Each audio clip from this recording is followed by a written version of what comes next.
செல்லுவதே அது மகிழ்ச்சியை தந்திடுதே. ஆலயம் செல்லுவதே அது மகிழ்ச்சியை தந்திடுதே. என் சபையுடனே உம்மை துதித்திடவே கிருபையும் கிடைத்திட்டதே.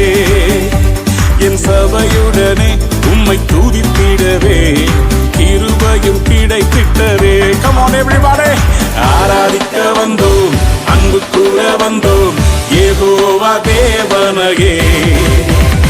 துதித்திட வந்தோம், தொழுதிட வந்தோம், தூயவர் இயேசுவையே. கைகளை தட்டி சேர்த்து சொல்லுவோம். ஆராதிக்க வந்தோம், அன்பு கூற வந்தோம், யெகோவா தேவனையே.